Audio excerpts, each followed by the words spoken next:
साली की मस्ती भरी कहानी। मेरा नाम नेहा है। घर में सब मुझे शरारती कहते हैं। दरअसल मैं हूं भी। मुझे लोगों को छेड़ना और हंसाने में बहुत मजा आता है। जब मेरी दीदी प्रिया की शादी हुई तो मैंने सोचा कि पता नहीं क्या नया जीजू कैसे होंगे। लेकिन जैसे ही मैंने राहुल जीजू को देखा मुझे लगा कि अब घर में मस्ती और भी ज्यादा बढ़ जाएगी। जीजू देखने में सीधे साधे लगते हैं, लेकिन मैं जानती हूँ कि मैं उन्हें जल्दी ही हंसाना सिखा जाऊंगी।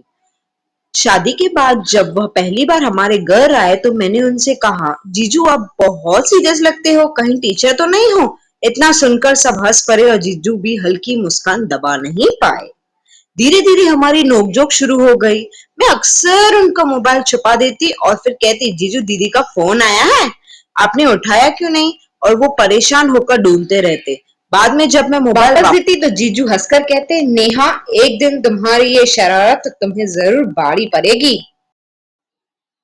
हमारे बीच दोस्ती भी बढ़ने लगी। कई बार जब मैं उदास हो जाती तो जीजू मुझे समझाते थे। कहते, तुम छोटी हो, अभी सिर्फ पढ़ाई और सपनों पे ध्यान दो, बाकी बातें बाद में।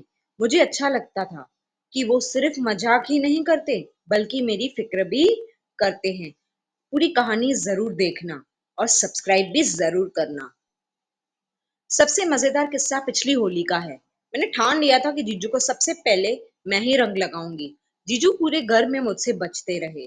कभी कमरे में छुपते तो कभी छत पर चले जाते। लेकिन मैं भी कहाँ हार मानने वाली थी। आखिरकार मैंने मौका पाकर उन पर रंग डाल ही दिया। जीजू थोड़ी देर गुस्सा बने रहे, लेकिन फिर उन्होंने मुझे रंगों से सराबोर कर दिया। पूरा घर हमारा मस्ती देखकर हंसता ही रहा। So please like share and subscribe जरूर करें। मुझे एहसास होता है कि जीजू सिर्फ दीदी के पति नहीं बल्कि मेरे अच्छे दोस्त भी हैं। मैं उन्हें छोड़ छेड़ती हूँ, मजाक करती हूँ, लेकिन दिल से उनका बहुत सम्मान भी करती हूँ।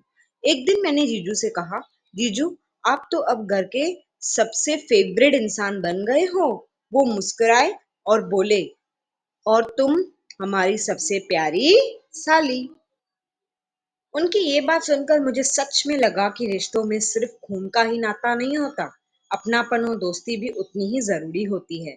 आज भी जब भी घर में उदासी का माहौल होता है तो हमारी नोकझोंक सबको मुस्कुराने पर मजबूर करती है।